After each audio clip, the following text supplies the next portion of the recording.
is Mhairi and this is my vlog, and today I wanted to talk to you about the story of the eagle and the chicken. Once upon a time there was an eagle. That's it. It was very dramatic. It was a little bit like Disney. No, but I do want to talk to you about the eagle and the chicken, because the eagle and the chicken is something that Tallulah talks about a lot. Season 1, episode 5. She even saves Marge's life on the advice of the eagle and the chicken. And it has entered into a bit of the vernacular of Tallulah, and we even have that on memes and whatnot. And I just thought I would explain to you the backstory to what is the eagle and the chicken. If I had a drum, I would have rolled it then. Anyway, just have to imagine that. So before I can even get into this, I need to say 1 or 2 sentences to explain the story, what you're about to hear, so it won't sound mad. I went to school in Paris, and some of what we learned in the school, we were using other things to build a character. Okay, so some of that work was animal work. So we went to the zoo and we seriously observed animals, and then we would come back to the college and we would maybe be a monkey or a giraffe or a cat or something for a few hours, and then gradually take that abstract idea of the cat and put that into a human form. So ultimately serving, you know, a normal character that you could use in film or television, even, you know, very subtle, but it would start from really being that animal. Because if you think about it, you can even say, I mean, we even use animal terms to describe people, like stop monkeying around, or she's a bit like a bird brain, or timid as a mouse, for example. So there are a lot of characteristics of animals that people really do inhabit. And ever since we were doing that work, I've just always been very fascinated by looking at animal behaviour. In particular, birds, which takes me to the story, the real story. That was just the backstory before the story. And so the story of the eagle and the chicken happened when I went up a mountain, up a canyon near where I live now, and I saw a hawk.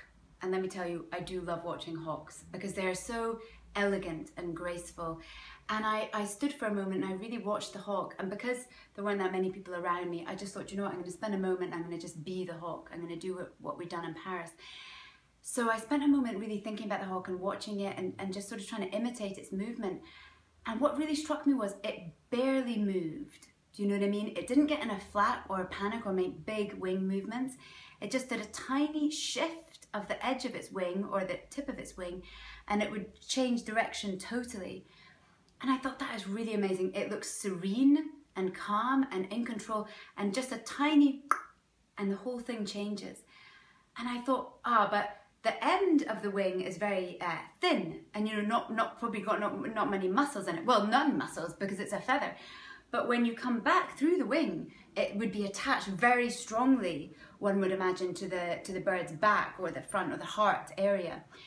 And I thought that's so interesting, because you can think of people sometimes you think people just float through life without a care, or effortlessly or gracefully. It can seem like, or it can be from the outside, but I bet in the inside there's a lot going on, and a real inner strength, whether that's with simply your core beliefs or your faith or meditation, but something inside, really strong furnace that enables your outside to be calm and in control and serene, like the hawk. And then I thought about the chicken. And let me tell you, I know the chicken pretty well, because I did do the chicken for half a day once in Paris. And doing a chicken, first of all, the chicken never stops moving its neck. It's always in movement with its head, which after a few hours, your neck is in agony. It's in a panic. I mean, you talk about being in a flap. That is a chicken. The chicken never stops. It's always pecking its head or looking up from side to side. And I thought, the waste of energy involved in being a chicken. And for what? A chicken doesn't fly. Now, somebody will probably tell me it does fly. I did read that occasionally a chicken can fly, but on its day-to-day life, it doesn't usually fly, not like other birds. So essentially, it's in a panic, it's you wasting a lot of energy, and nothing's happening. It's not elevating itself. And I just was really struck by that, and I thought, gosh, we have that choice when things happen in our life. How we react to them is the only choice often we have.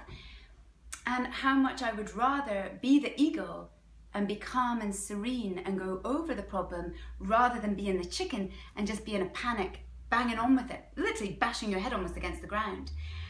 And another thing that I heard about, and this is from my brother Robbie, actually told me that the eagle actually is the only bird that can soar above storm clouds, which is amazing to me. And I love that feeling of thinking, if there's an argument or, you know, turmoil around you, you have that choice to think of the ego and go above it and not get involved, just disengage basically, as opposed to the chicken.